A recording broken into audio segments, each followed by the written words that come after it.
Despite a little bit of snow, this is one of the most exciting weekends on our entire spring planting schedule. After months of growing under cover, it will finally be warm enough tomorrow that I can remove the cold frames and low tunnels from our cool weather crops. I'll also start venting the hoop house. After tonight, there are no more freezing temperatures in our extended forecast, and even if it does dip below freezing, it shouldn't get cold enough to harm our cool weather crops. But that'll have to wait until tomorrow. Today I'm going to plant our second crop of potatoes using a no-dig approach. We planted the first crop 2 weeks ago under cover in this compost bin. Much to my surprise, these potatoes have already started to poke through the soil.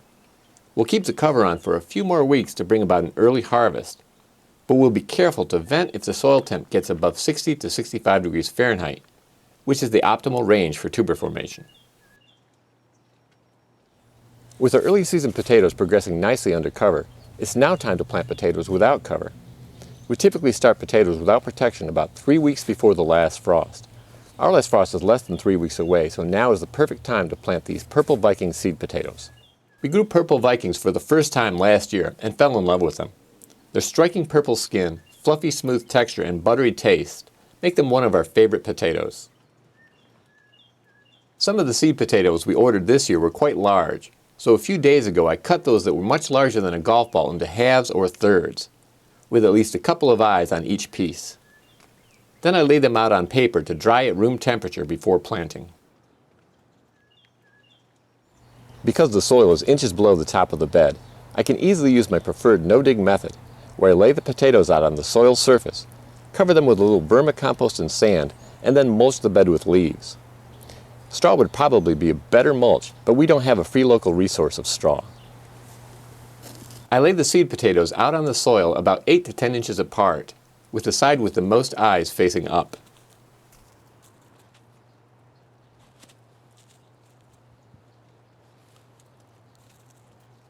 I then cover them with a thin layer of coarse sand and burma compost. Potatoes prefer well-drained soil, and the sand will help with that. The burma compost provides nutrients, beneficial microbes, and plant growth hormones. There are also red wigglers in the castings that will help break down the mulch that I'll apply next. I covered the potatoes with a few inches of leaves that we collected last autumn. When the plants are 8 to 12 inches above the mulch, we'll add more vermicompost, sand, and leaves to make sure the tubers remain completely covered. We don't want them to be exposed to the sun because this can result in green and possibly poisonous potatoes. If all goes well, we should see potato plants poking up through the mulch within a few weeks. I won't water the potatoes today because we're expecting rain tomorrow. That's all the potatoes I'll plant today, but 3 weeks from now I'll plant red gold and purple majesty potatoes in grow bags for an even later harvest. We like to spread our plantings out over the course of several weeks so that we have more of a continuous harvest rather than a large single harvest. That's all I have to do today in the garden, so I'll be back tomorrow to remove the cold frames and low tunnels and to start venting the hoop house. Well, it's Sunday now, and hopefully we saw the last of our freezing temperatures last night. Now it's time to get out in the rain and remove all of our cold frames and low tunnels from our cool weather crops and start venting the hoop house. I'll start with the hoop house.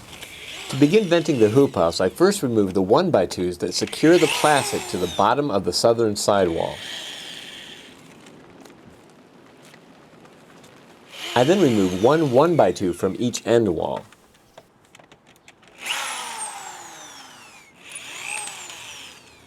This allows me to open the sidewall as shown here. I'll use spring clamps to secure the plastic both when vented and when closed. Over the next few weeks, I'll gradually open the hoop house by removing more 1x2s before removing the top covering completely around the last frost. Now that the hoop house is vented, it's time to do something I've been looking forward to since March 6th, when I started planting cool weather crops outside of the hoop house. It's time to remove all of the cold frames and low tunnels. Though I thoroughly enjoy extending the growing season with cold frames and low tunnels, I have to admit that I always look forward to removing the covers.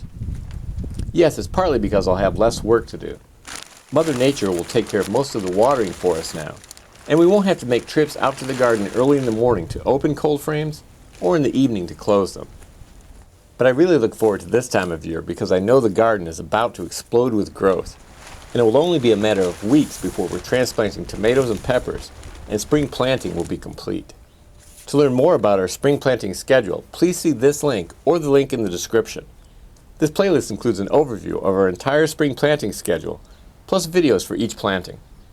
Please join me next week when I plant two of our favorite summer crops, squash and cucumbers. Well, that's all for now. Thank you very much for watching. And until next time, remember, you can change the world 1 yard at a time.